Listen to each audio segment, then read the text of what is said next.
লোকসভা নির্বাচনের দিনক্ষণ ঘোষণা হতেই রাজ্য জুড়ে জোর কদমে প্রচার শুরু করেছে রাজনৈতিক দলগুলি। শুধু প্রচার নয়, একেবারে অভিনব প্রচার করে একে অন্যকে টেক্কাও দিতে ছাড়ছেন না প্রার্থীরা। রবিবার এমনই নির্বাচনী প্রচারে বেরিয়েছিলেন বাংলার বিদায়ী সাংসদ তথা কেন্দ্রীয় শিক্ষা প্রতিমন্ত্রী ডক্টর সুভাষ সরকার। এদিন প্রচারে বেরিয়ে বাঁকুড়া শহরের রানীগঞ্জ মোড়ে উপস্থিত শ্রমিকদের সঙ্গে জনসংযোগ করেন মন্ত্রী। এরপরই সাংবাদিকদের মুখোমুখি হয়ে এ রাজ্য থেকে 30-এর উপর অন্তত 35টা পদ্মফুল প্রধানমন্ত্রী নরেন্দ্র মোদীর কাছে পৌঁছানোর ভবিষ্যৎবাণী করেন তিনি।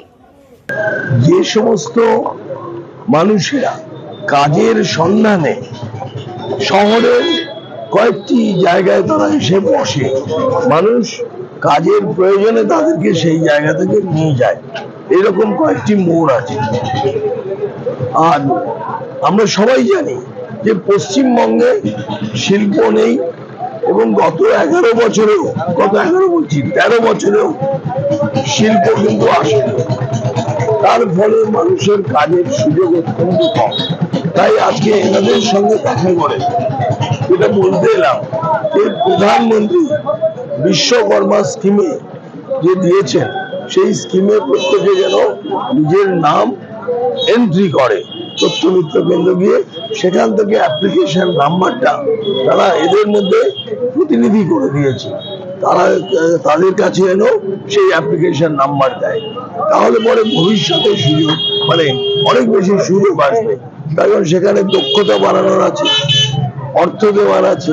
প্রথমেই 15,000 টাকা পাবে, প্রতিদিন ট্রেনিং এর সময় 500 টাকা করে পাবে।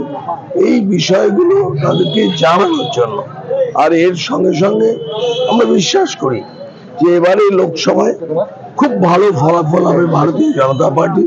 প্রধানমন্ত্রী নরেন্দ্র মোদীর কাছে অন্তত এখানে 30-এর উপর 35টা পদ্মফুল পৌঁছবে দিল্লিতে।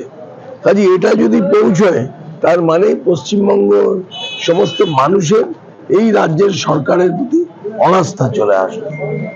তখন আগামী দিনে ডাবল ইঞ্জিন সরকার হওয়ার খুবই সম্ভাবনা প্রবল।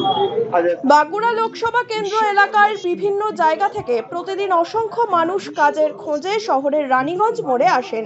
এখান থেকেই মূলত তারা কাজের ডাক পান। এদিন বিজেপি প্রার্থী ডক্টর সুভাষ সরকার প্রথমে স্থানীয় শিব মন্দিরে পুজো দেন, তারপর ওই এলাকায় উপস্থিত শ্রমিকদের সঙ্গে কথা বলেন ও অভাব অভিযোগ মন দিয়ে শোনেন তিনি। বিদায়ী সাংসদকে কাছে পেয়ে তাদের সমস্যার কথা জানিয়েছেন বলে জানান উপস্থিত শ্রমিকরা। এলাকায় শিল্প স্থাপন হলে কাজের সুযোগ তৈরি হবে বলেও জানান তারা।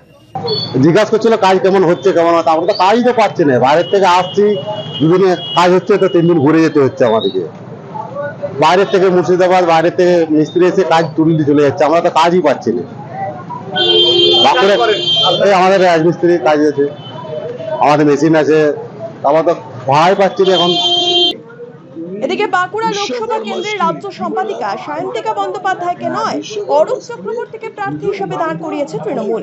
ফলে এবারে যে বাঁকুড়া লোকসভা কেন্দ্রে হাড্ডাহাড্ডি লড়াই হতে চলেছে তা বলাই বাহুল্য। Bureau report, one India Bangla.